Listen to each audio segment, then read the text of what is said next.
श्री उद्धव जी। उद्धव जी भगवान श्री कृष्ण के सबसे प्रिय सखा थे। उनका शरीर श्री नंद नंदन के समान ही मनोहर और श्याम वर्ण का था। वे श्री बृहस्पति जी के शिष्य तथा नीति और तत्व ज्ञान के प्रकांड पंडित थे। एक बार भगवान श्री कृष्ण ने व्रज गोपियों को सांत्वना देने के बहाने इन्हें व्रज प्रदेश में भेजा ताकि शुष्क ज्ञान के उपासक उद्धव जी प्रेम की माधुरी का कुछ अनुभव कर अपने जीवन को सफल बना सके। उद्धव जी श्री श्याम सुंदर का संदेश लेकर व्रजराज श्री नंद के यहाँ पहुँचे तो जिस स्नेह और प्रेम से उनका स्वागत सत्कार किया गया, उसे देखकर उनके तत्व ज्ञान की पिटारी जर्जरित होने लगी। एकांत पाकर श्री कृष्ण प्रेमामृत पालिता व्रज बालाएं उनके चारों ओर आकर एकत्रित हो गईं और नाना प्रकार के प्रश्न उद्धव जी से करने लगी।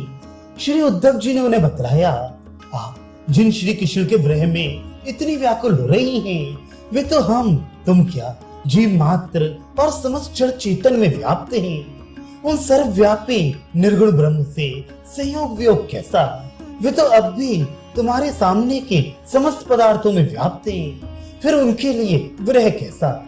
गोपियों ने उद्धव की इन तत्व ज्ञान की बातों को सामान्य रीत से ठुकरा दिया और बोली, उद्धव पता नहीं तुम जाने किस कृष्ण की बात कह रहे हो। हम तो उन कृष्ण को चाहने वाले हैं जिनके माथे पर मोर मुकुट है, हाथ में वंशी है, कमर में पीतांबर धारण करने वाले हैं, जो हमारे घर आकर माखन खाते हैं, नाचते हैं, गाते हैं और अनंत कामदेव की छवि से हमारे लोचनों को परमानंद प्रदान करते हैं। उद्धव तुम एक बार ये कह दो कि वे ही प्राण प्यारे श्री कृष्ण चंद्र हमें मिल जाएंगे, फिर हम तुम्हारी सभी बातें मानने को तैयार हैं। इस प्रकार गोपियों के प्रेम रस में पगे वचनों को सुनकर ज्ञान के धनी उद्धव की बुद्धि वितथिक हो गई और प्रेम के स्वरूप की उस एक झलक से ही उनकी ज्ञान चक्षुओं के सामने चकाचौंध छा गया। वे सोचने लगे, वास्तव में संसार में जन्म लेना तो इन गोपियों का ही सार्थक है, क्योंकि भय भय से भीत ऋषि मुनि ज्ञानी और तपस्वी तथा हम जिस चिदानंद स्वरूप ब्रह्म की केवल अनुकंपा के चाहने वाले हैं, उसके साथ इनका ऐसा मधुर संबंध और इतनी प्रगाढ़ प्रीत है। आनंद में उद्धव झूम उठे और भगवान से प्रार्थना करते हुए बोले, हे ब्रजेश नंदन, मुझे तो इस वृंदावन का ही कोई पक्षी बना दो, या कोई पशु बना दो, या गुलमलता बना दो, या कोई तृण ही बना दो, जिससे प्रेम की प्रतिमा इन व्रज गोपियों की चरण रेणु का स्पर्श पाकर मैं अपने आप को कृतार्थ कर सकूं। उद्धव जी उसी रस में आप्लुत द्वारका पहुंचे और इन्हीं ब्रजांगनाओं के पुनीत प्रेम का स्मरण कर श्री द्वारकाधीश के साथ रहने लगे। जब श्री कृष्ण का स्वधाम पधारने का समय हुआ तो द्वारका में चारों ओर अपशकुन होने लगे।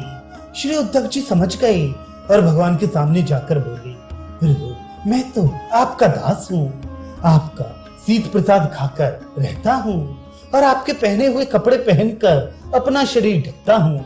आप मेरा त्याग न करें, मुझे भी आप अपने साथ ही अपने धाम ले चलें। श्री कृष्ण ने उद्धव जी को आश्वासन दिया और तत्व ज्ञान का उपदेश देकर उन्हें बद्रिकाश्रम में जाकर निवास करने की आज्ञा दी। श्री कृष्ण चले गए अपने धाम और उद्धव बेचारे देखते रह गए। भगवान की आज्ञा थी बद्रिकाश्रम जाने की और उनकी अभिलाषा थी श्री व्रज प्रदेश में निवास करने की। अतः श्री उद्धव जी अपने स्थूल रूप से तो बद्रिकाश्रम चले गए और सूक्ष्म रूप से श्री गोवर्धन के पास लताओं में छिपकर रहने लगे।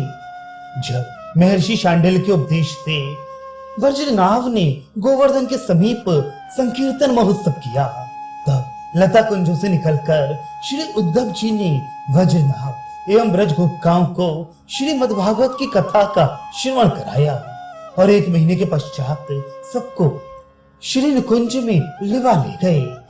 इन समस्त कार्यों से प्रतीत होता है कि निर्गुण ब्रह्म के उपासक श्री उद्धव भगवान श्री कृष्ण के कितने भक्त थे। तभी तो उनके लिए ब्रजेंद्र नंदन ने कहा है, मुझे तुम्हारे जैसे प्रेमी भक्त जितने प्रिय हैं उतने ब्रह्मा, शंकर, बलराम, लक्ष्मी और अपनी आत्मा भी नहीं है।